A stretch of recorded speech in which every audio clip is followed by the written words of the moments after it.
Before Islam, the world was not empty or silent. It was crowded with empires, rulers, religions, and traditions. Power controlled land, armies, and wealth. Yet beneath this activity, something was missing. Human power existed everywhere, but moral balance did not. This documentary explores the condition of the world before the advent of Islam in the early 7th century. It was a time when great civilizations dominated vast regions. They possessed law, culture, and knowledge. However, justice was often limited. Mercy was selective. Clear spiritual guidance was absent. Islam did not emerge into a simple or primitive world. It appeared in a world shaped by long histories of belief, conflict, and inequality. To understand Islam, we must first understand the world it entered. By the 6th century, global power was concentrated in the hands of large empires. Political authority was centralized. Rulers claimed near absolute control over their people and lands. Wars were frequent. Borders shifted through violence, not justice. Ordinary people lived under systems they could not challenge. Order existed, but fairness did not. In the West, the Byzantine Empire ruled much of the Eastern Mediterranean. It claimed Christianity as its official religion.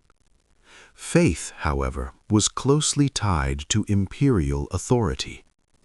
Religious debates were decided by rulers. Groups that disagreed with official doctrine were persecuted. Heavy taxation burdened farmers and workers.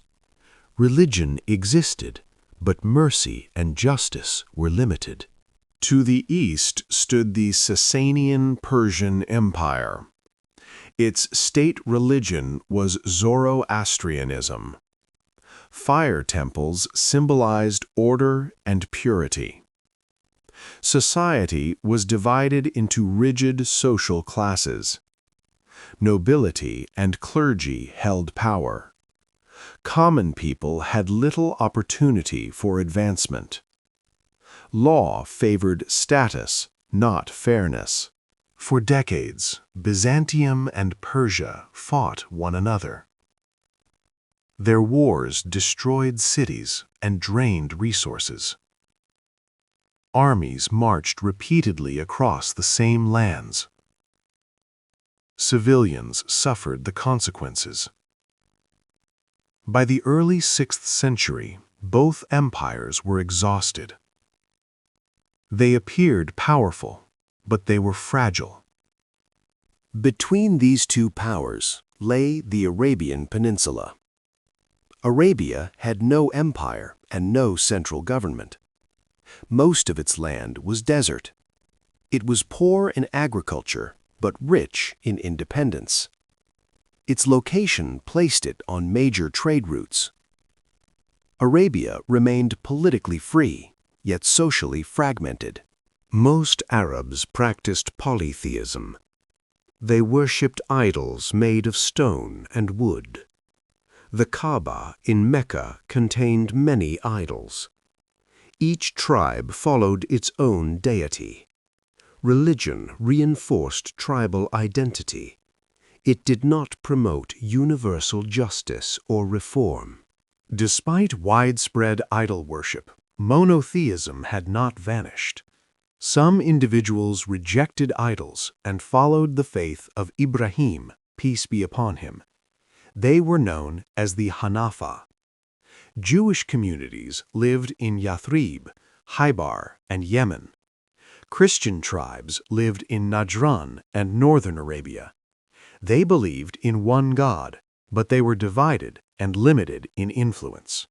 Arab society was built on tribe and lineage. Loyalty to family came before loyalty to truth. Protection depended on tribal strength. If a person was wronged, justice depended on their clan. Weak tribes had little protection. Cycles of revenge often lasted generations. Women had limited legal rights. Inheritance was usually denied to them. Marriage practices varied and were often unjust. In some tribes, female infants were buried alive. This practice was not universal, but it existed.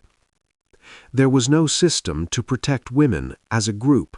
Slavery was widespread across the ancient world. Arabia followed this global norm. Slaves had no legal standing. Their treatment depended entirely on their owners.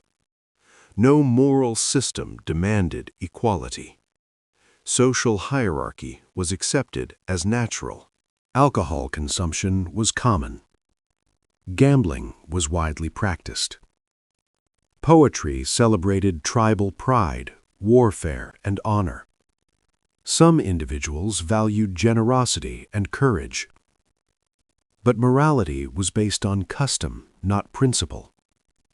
There was no universal standard of right and wrong. The world before Islam was not without knowledge. Greek philosophy was studied. Medicine and science existed in Persia and beyond. However, knowledge lacked ethical direction. It explained nature, but not purpose. Humanity advanced materially while remaining spiritually lost. No prophet had arisen among the Arabs for centuries. Revelation had ended after Prophet Isa, peace be upon him. People lived without renewed divine guidance. The Quran would later describe this era as Jahiliyyah.